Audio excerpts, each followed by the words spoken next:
Who dat? Who dat say they gonna beat them Saints? I don't know, everybody? Everybody in the year 2025 beats the Saints? I hope they don't make them say that anymore. That would really stink. Nothing is worse than having to cheer for a team that doesn't care to win. And that is where the Saints are right now. They don't care about winning. I listened to Kellen Moore speak to the media, and I go, this guy sounds like he has already booked his off-season vacation. He sounds like he was on Airbnb scheduling a vacation, and he'll be showing up for the rest of the season with the assurance that they'll keep his job. And they probably did provide him that assurance because the Saints did trade two of their best players away. Rashid Shaheed, who I believe was leading the team in receiving yards, having a career-high season in yards and touchdowns, I believe. 44 catches, 499 yards, 4 touchdowns for the Saints star, who is explosive as any wide receiver in the league. The problem is you need a quarterback to throw him the ball, and the Saints don't really have that in Tyler Shuck, so they ship Shaheed to Seattle, and they also ship their right tackle, Trevor Penning, to Los Angeles. He'll be a downgrade for the Chargers, who lost Joe Alt on Sunday. And I tell you all this because the Saints are trading everyone away. They were sellers at the trade deadline. They were sellers, and it's about freaking time for them because they've always been hanging around. They're like a bad band. When a band gets to the end, maybe one day they were really good. Back in the day, a decade ago, they were on top of the world. On the magazines, they looked good. They played great. They were rock stars. And now you look at them and it's all falling apart. And the lead singer has to throw his dentures in. He can't even sing the song because he's trying to keep the dentures in his mouth. I've seen it before. I'm not kidding. I've actually seen it.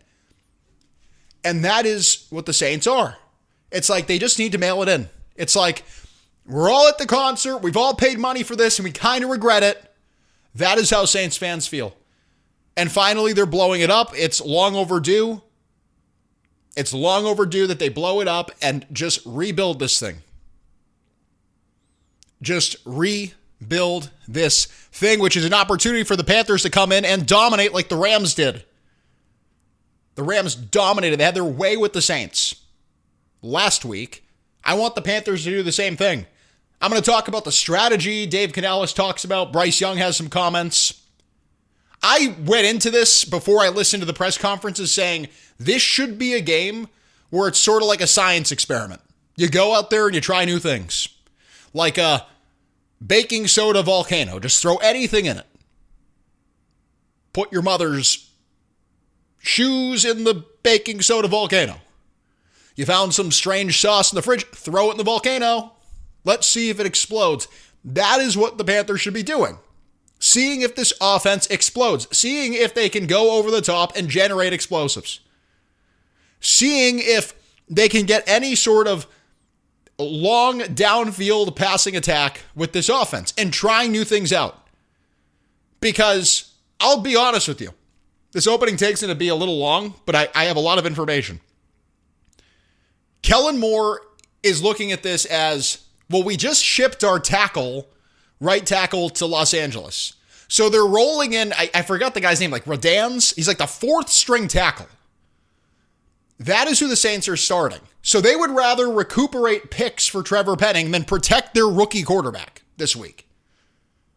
And last week, they didn't really let Tyler Shuck rip it. Tyler Shuck, again, he's a guy that in college ripped it too much. That's the downside with this quarterback. There's a lot of downsides with him. I don't think anyone in the league was on the Saints' side of history when they selected Tyler Shuck, except Kellen Moore. That's his guy. But the downside of him, like the most apparent one, is sometimes he's too much of a risk taker and he throws a lot of picks.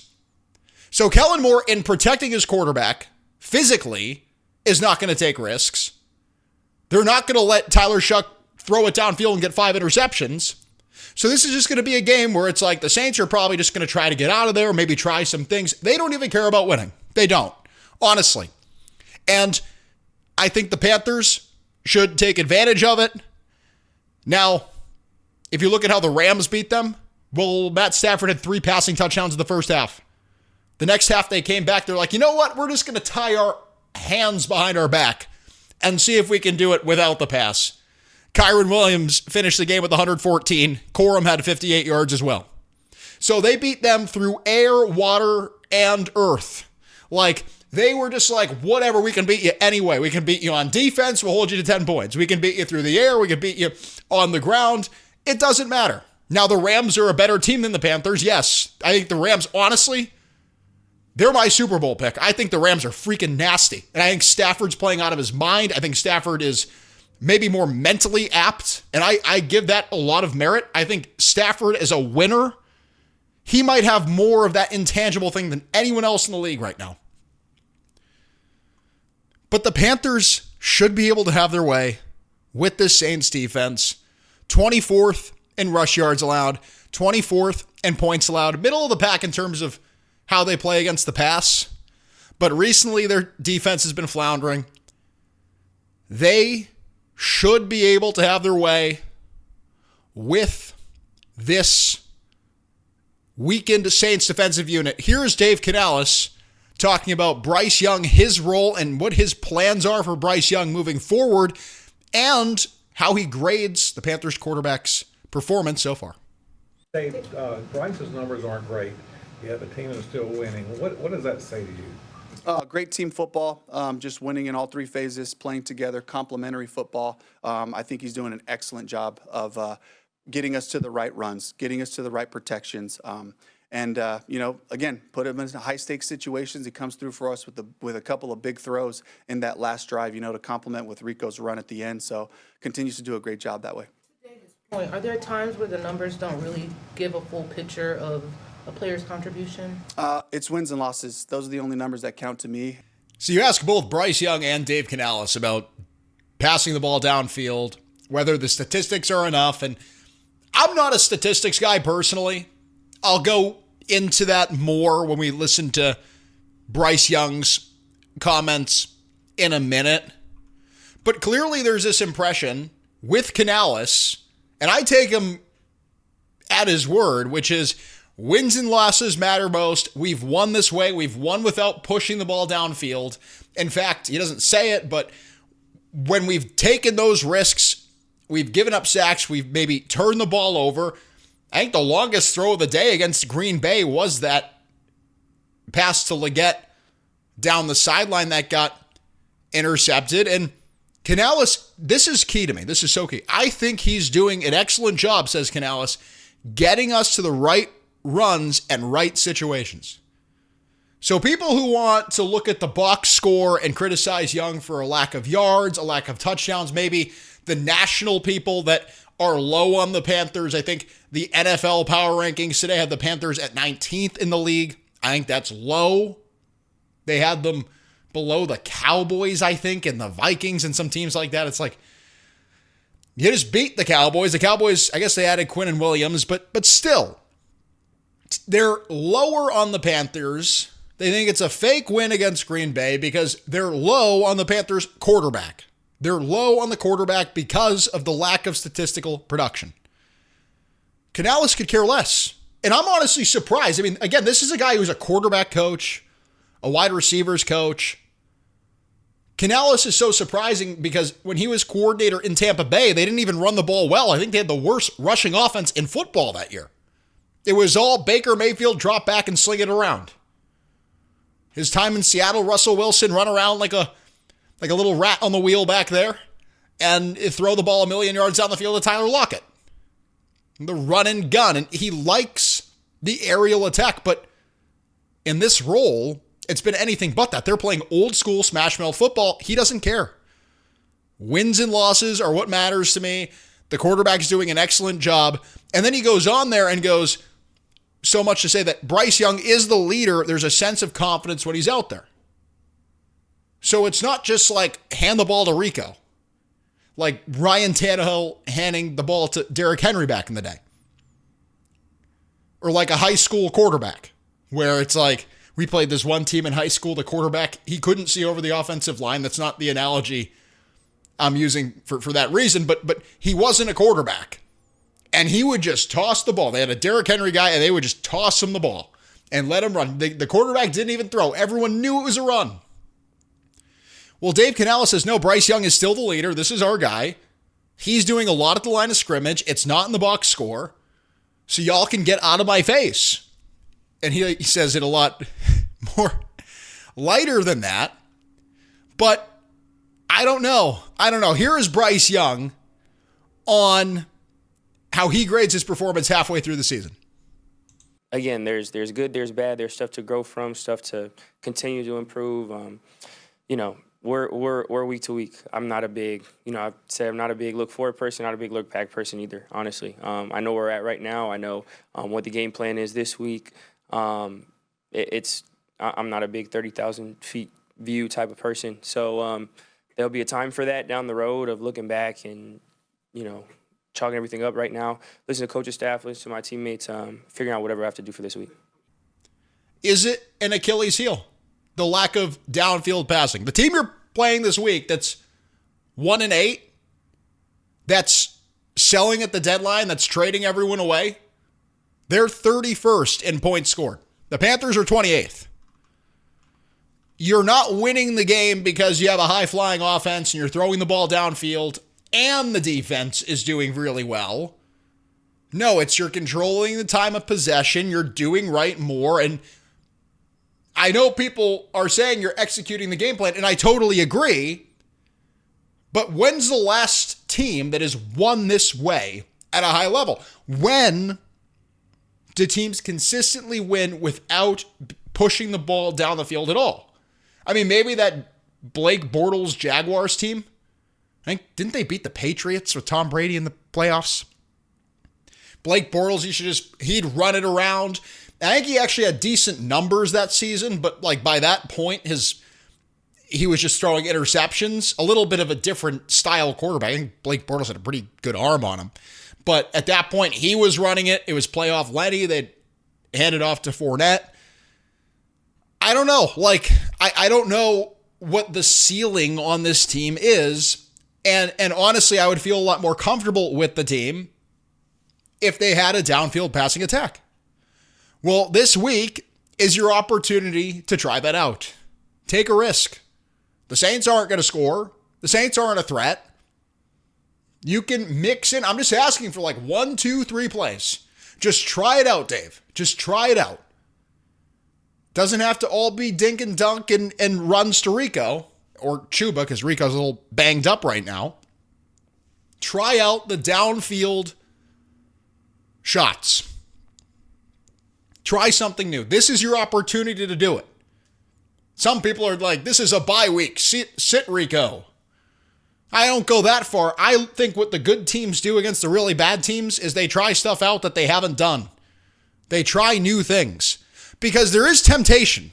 The Rams, in terms of time of possession against the Saints last week, the Rams held the ball for 43 minutes and 53 seconds.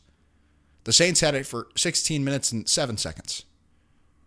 The Rams had the ball in the third quarter for 13 minutes and 48 seconds. You're going to be able to do what you always do, which is run the ball, stop the run. I mean, I have Alvin Kamara's numbers here. 44 touches over the past 4 games. He is dealing with an injury, but he has 44 touches and 144 yards, 0 touchdowns, 167 yards rather. He's at the end. They have no rushing attack. They don't have Kendry Miller on the field. They're probably rolling out some rookie in addition to Kamara, and Kamara's a little banged up still with that ankle injury. You're going to stop the run. They have a 4th string tackle. You're probably going to get some sacks this week. Your defense is going to play well. And I'm not saying just go in there and sling it around like Andy Dalton, but maybe give your quarterback some risks. Let him build some confidence.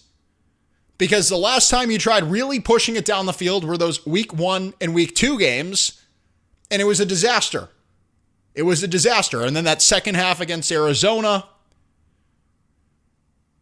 you get the soft zone coverage and Young eats it alive. Maybe try a couple throws. Maybe give him an opportunity. Maybe say, you know what? I know we are run the ball, stop the run, do right more, but hey, try this. Try this. And I think Young, deep down, wants to throw it down the field. He gives you that line there. There will be time to chalk it all up from a 30,000-foot view. Like he needs to retire and go to a campfire and light a cigar, a stogie, to be able to reflect on his time. Like he can't think about it right now. Bryce, no, you're human. We get it. And he looks around the league and he sees everyone else throwing it deep, and they've got the game managing, Pat McAfee calls it boring style of football. It's not electric. It's not Tyler shocking you so much the hairs on your neck are standing up. It isn't that. But it's enough to win, and it's enough to keep you in contention and make for a very entertaining season for us watching it. I just think that this is an opportunity to throw it down the field. And they cut during the game, during the Packers-Panthers game, to a scene of, I think it was Bo Nix hitting Cortland Sutton down the sideline. And I go, that's the difference right now between a 7-2 team and a 5-4 team. Honestly. Going into the season, would have it been too much to ask for Bryce Young to produce at a similar level to Bo Nix? I honestly don't think Bo Nix is anything that special. I know he's had a pretty good season. And the Broncos have more talent on the roster. Their defense is freaking nasty. More talent, yes. But I watch Bo Nix make that throw, and I go, that's what the Panthers are missing right now. That's what the Panthers are missing, that explosive throw. It's like you're on the 35-yard line, and your quarterback just makes a dynamite throw down the sideline. I think it was Cortland Sutton. I think it was a fly route, and it's just a nice moonshot of a ball, and it's right into the breadbasket of Cortland Sutton. And we haven't seen that. We haven't seen that dimension of the Panthers offense. And it's not that it's not there. I think it's compartmentalized. I think it's compartmentalized. He's a pro quarterback. I would have to imagine there is some ability to throw it downfield. It just seems that Canales has no plan of doing that. It's going to be run the ball, stop the run. That's how they're going to play. And I think unless they really have to, unless they're down in these games, they're not going to take those types of chances. I think if these teams let them control the time of possession, obviously the Panthers will do it. But I think if these teams allow the Panthers to get into these low-scoring games, that is the brand of football they're going to play. I don't have a problem with it, but it's like, what happens if the defense lapses one week? What happens if you're not able to hold a team to 13 points? Well, you're going to need to get more production from the quarterback, inevitably. Inevitably. Still, I want to say this, because these power rankings are going out. A lot of power rankings are low on the Panthers, and I think it's a direct reflection of the quarterback. It's a quarterback-driven league. I think these analysts, whoever they are, I think they look at the Panthers, they see the lack of production throwing it downfield. They see the lack of statistical production, which honestly is what I think it is. It's like they look at the box score, they don't see the numbers. They go, you know what? This is not a team I'm putting high in the power rankings. Now, you ask the tone? Well, the tone has tiers. And I think tier one, it's the Bills, it's the Eagles, it's the Colts, the Rams. Those are my tier one teams. I think the Chiefs will eventually work their way up in there. And I honorable mention the Broncos. Bo Nix continues to play the way he's playing. That defense continues to be dynamite. That is tier one. So where do the Panthers land in that? Are they tier two? I have the Panthers low end tier two, high end tier three. So those tier two teams, just so you know, it's the Lions, it's the Bucks, it's the Seahawks, it's the Patriots, the Packers, the Steelers. And then you begin to slowly get into tier three zone. You have the Chargers, the Niners. The Niners is probably where the cutoff is for me. And then it's the Jags, the Panthers, the Bears. And that's where I think the Panthers are. I think they're somewhere between tier two and tier three, which it conflates with them being in the hunt. I think compared to some of these other teams, like the Bears actually have a really good freaking roster. And part of that is due to all the picks that the Panthers sent them. That tackle they drafted in the first round of 2023, he's been really good. Going into the season, I forgot his Jalen Wright, what the heck? That's the receiver. The Bears tackle that they took for the pick they got in the Bryce Young trade. They didn't have a ton of faith in him, and now he's been dynamite this season. They've added some pieces in the draft. They got a decent defense. It's like some of these rosters are better than what the Panthers have on paper. They don't have Roseboom running out there being compared to Luke Kuechly. They don't have Jake Curran starting on the offensive line. So that's where I give a lot of credit to the coaching staff. It's like Joe Person called it a 3-year rebuild. They're way ahead of schedule because their roster is not as mature as the Chargers or the Niners, even the Jags or the Bears or the Vikings. Some of these other teams that are on this list, especially those teams in Tier 3 and even Tier 2 where I think the Panthers are. I think to be a Tier 1 or Tier 2 team, you do need the downfield passing attack. Like, I love the Seahawks. Can you win a playoff game with Sam Darnold, though? I don't know. That remains to be seen. Well, the Panthers could be getting some help. Here is Dave Canales talking about Asante Samuel Jr., who is visiting with the Panthers on Wednesday. Asante Samuel's visiting. Yeah. What started that whole process, and have you been able to watch him yet? So I haven't watched him on the field working out. We brought him in to meet him, talk to him, take him through the whole process, and really nice conversation with him. A fantastic player for the Chargers for a while. Has played in our scheme, all those things, and it's part of our process. When there's guys out there that are coming back from injuries that are ready to go, let's look at all of them. And you never know; it's a long season, so just keeping all of our options open. Canales doesn't sound super close to the Asante Samuel contract situation.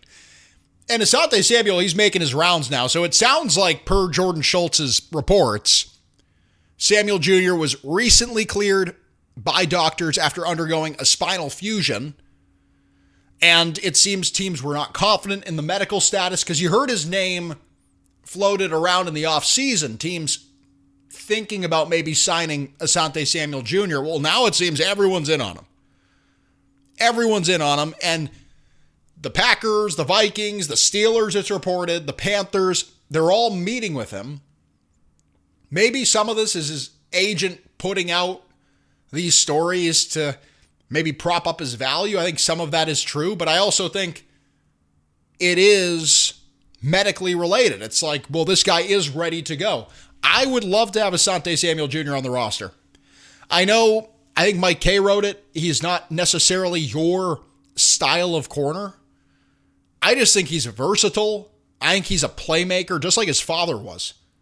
And I think they need that type of corner. J.C. Horn, underratedly so, won you that game against the Jets.